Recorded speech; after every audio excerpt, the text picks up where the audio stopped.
बिस्मिल्लाहिर्रहमानिर्रहीम। अस्सलाम वालेकुम। मैं इमरान अफजल राजा आपको वेलकम करता हूं आपके अपने डिजिटल चैनल पर। अभी एक ट्वीट पर नजर पड़ी जो अशोक स्वेन साहब ने किया था। इंसानी हकूक के अलामबरदार हैं और इंडिया में खास तौर पर हुई इंसानी हकूक की खिलाफ वर्जियों पर आवाज उठाते रहते हैं। उनका ट्वीट था कि Pakistan army chief says the military had decided to remain apolitical, isn't that they take the oath while joining the army. Pakistan के आर्मी चीफ ने ऐलान किया है कि वो अब गैर सियासी रहेंगे, तो क्या इसी बात का वो हल्फ नहीं उठाते जब वो आर्मी ज्वाइन करते हैं? सवाल तो बहुत वैलिड है कि आखिर आर्मी चीफ को ये बात बार बार कहने की जरूरत क्यों पेश आती है। ये तो वही बात हो गई कि आप कोई काम कर रहे हो और बार बार सफाई देते रहें कि भाई हम ये काम नहीं कर रहे, और आप दूसरों को जबरदस्ती ये मनवाने की कोशिश कर रहे हो कि आप ये काम नहीं कर रहे। तो क्या लोग अंधे हैं, लोग गूंगे बहरे हैं? आप उनको मार के उनके कान नाक आंखें बंद करवा सकते हैं कि भाई जो हम कह रहे हैं वो सच है, मगर जो तुम देख रहे हो वो झूठ है। यहाँ पर एक मुझे वाकया याद आता है, उसका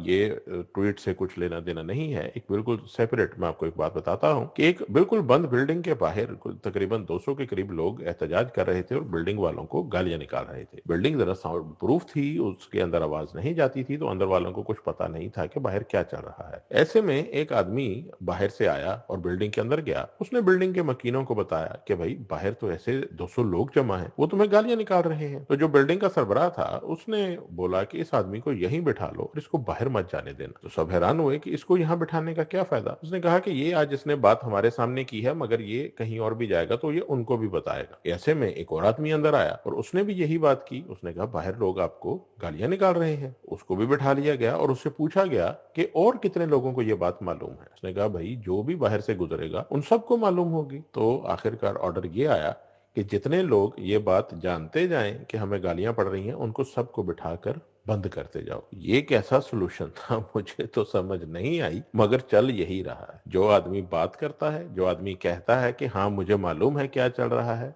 उसका मुंह बंद कर दो। उसके घर वालों को उठा लो, उसके बीवी बच्चों को गन पॉइंट पे रख लो, उनको अकूबत खानों में ले जाकर मार पड़वाओ, और आखिर में एक वीडियो बयान दिलवा दो कि मैं इमरान रियाज की वीडियो देखा करता था, मैं बहुत मुतासिर था और मैंने वहीं से मुतासिर होकर आपके खिलाफ ये बात कर दी, आपको कोई गालियां नहीं निकाल रहा। ये सब झूठ था। मगर एक बात याद रखिए कि गालियां निकालने वाले भी वही होंगे और आप खुद से नफरत करने वाले भी पैदा कर रहे हैं, मजीद बढ़ा रहे हैं अपनी हरकतों की वजह से। अब आते हैं मेन मुद्दे की तरफ। इमरान खान साहब को तोशा खाना पर नाअहल करने के बाद एन उसी मौके पर एक न्यूज चली कि आर्मी चीफ साहब ने 5 हफ्ते के बाद रिटायरमेंट का ऐलान कर दिया है और फौज भी अब सियासत में कोई हिस्सा नहीं लेगी। यार ये तो मेरे लिए बड़ा हैरान कुन ऐलान था। चले आर्मी चीफ की रिटायरमेंट की बात तो समझ में आती है, फौज अब सियासत में हिस्सा नहीं लेगी कहने से क्या मुराद थी? क्योंकि इमरान खान साहब की हुकूमत गिर चुकी, शहबाज शरीफ की हुकूमत आ चुकी, शहबाज शरीफ के अरबों के करप्शन केसेस खत्म हो चुके, नवाज शरीफ मरियम को एनआरओ मिल चुका, इसहाक डार को एनआरओ मिल चुका, आसिफ जरदारी अपोजिशन के वो तमाम करप्ट लोग जिनके ऊपर केसेस थे उनके केसेस बंद हो चुके, पाकिस्तान के चाइना से ताल्लुकात बिगड़ चुके, पाकिस्तान बाकायदा अमेरिका की गुलामी में आ चुका। तो उसके बाद इमरान खान साहब को नाअहल कर दिया गया, अब फौज सियासत में हिस्सा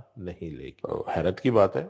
आप में से कई लोग हंस रहे होंगे, कई लोग मजाक भी उड़ाएंगे, मगर बयान तो ऐसा ही आया है। एन इन्हीं लम्हात में जब ये वाली गेम खेली जा चुकी थी तो एक और ऐलान हो गया कि पाकिस्तान फेटफ की ग्रे लिस्ट से निकल आया है। उसके बाद जश्न शादियान ने सब चैनल्स और जो बड़े बड़े मीडिया हाउसेस और उनके मुलाजमीन और ये वेरीफाइड अकाउंट्स वाले गुमराही फैलाने वाले ये सब एक्टिव हो गए और इन्होंने धमाले डालना शुरू कर दी कि पाकिस्तान को शहबाज शरीफ ने फेटफ की ग्रे लिस्ट से निकलवा दिया है। उसमें कई लोगों ने आर्मी को भी मुबारकबाद दी। उस टाइम पर इमरान खान साहब और हमाद अजहर साहब जब ये सारी कर रहे थे, उसमें आर्मी का जाहिर है एक सेक्शन वो भी बाकायदा इनकी हेल्प कर रहा था कानून साजी में, मगर ये बाकायदा तौर पर 2018 से 2021 तक जो इकदाम किए गए थे उनका जायजा लेते हुए पाकिस्तान फेटफ की ग्रे लिस्ट से निकला है। लिहाजा इसका किसी तौर भी क्रेडिट शहबाज शरीफ या मौजूदा 5 माह पुरानी हुकूमत को नहीं जाता, क्योंकि ये लोग तो किसी खाते में नहीं आते। अब इन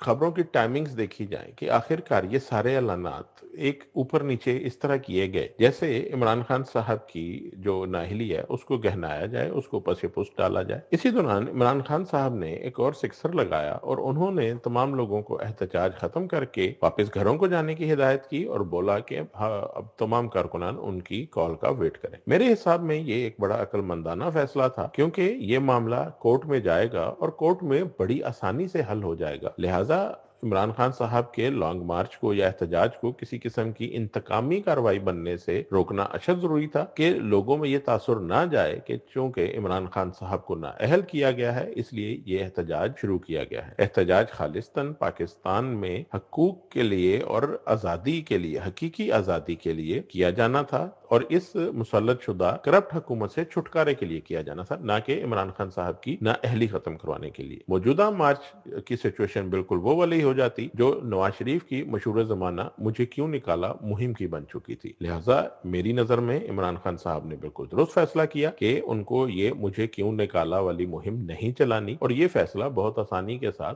अदालतों में टर्न हो जाएगा। अगर इमरान खान साहब नाअहल रहते भी हैं तो उनकी जात को कोई फर्क नहीं पड़ता, क्योंकि वो सिर्फ इसी असेंबली की मुद्दत के लिए कायम रहेगा जिससे वो ऑलरेडी इस्तीफा दे चुके हैं। पर फिर भी एक अपने ऊपर से दाग हटाना जरूरी है। जो तमाम चैनल्स ने और मीडिया हाउसेज ने एक शोर मचाया हुआ है और एक गंद उछालने की कोशिश कर रहे हैं कि खान साहब और नवाज शरीफ एक लाइन में आ गए। कहां नवाज शरीफ जैसा जिंदगी भर करप्शन के पैसा कमाने वाला, अपनी औलाद को करप्शन के पैसों पे पालने वाला शख्स, और कहां एक अदालत से सर्टिफाइड सादिक अमीन इमरान खान, इनका मुआवजना बनता ही नहीं है। कुछ चैनल्स को, कुछ इदारों के सरबराहान को और कुछ मुबैना तौर पर सहाफियों को लगता है कि अगर ये सब लोग मिलकर एक गलत को सही कहना शुरू कर देंगे और शोर मचाते रहेंगे कि ये सही है, ये सही है, तो शायद अवाम भी अपनी आंखों से गलत देखकर इनकी बात को सही मानना शुरू कर देगी। ऐसा नहीं होता। आप जितना मर्जी शोर मचाइए, आप कुछ टाइम के लिए कुछ लोगों को बेवकूफ बना सकते हैं, मगर आप ज्यादा टाइम के लिए ज्यादा लोगों को बेवकूफ नहीं बना सकते। अवाम अब बेवकूफ नहीं है, अवाम अब जांचती है, अवाम अब परखती है, उसके बाद वो फैसला करती है कि कौन सही है या कौन गलत। ठीक है, कुछ अंधी मोहब्बत करने वाले लोग होते हैं, उनके दिलों पे आपकी बात असर करती है, वो आंखों देखी मक्खी भी निगलते हैं। वो लोग जिनको 150 रुपए लीटर पेट्रोल इमरान खान के दौरे हुकूमत में महंगा लगता था, आज अगर उनको 230 रुपए का लीटर पेट्रोल सस्ता लग रहा है, तो इस तरह के गधे हमारे पास पाए जाते हैं। मगर आप पाकिस्तान के 24 करोड़ अवाम को उन गधों में शुमार नहीं कर सकते। उन गधों की तादाद चंद लाख है जो आपके चैनल्स भी देखते हैं, जो आपका बयानिया खरीदते भी हैं और जो आपकी बातों पे लब्बैक भी कहते हैं। मगर पूरे पाकिस्तान की अवाम इतनी बेवकूफ नहीं है। अल्लाह हम सबका हामी नासिर हो। पाकिस्तान जिंदाबाद। अस्सलाम वालेकुम।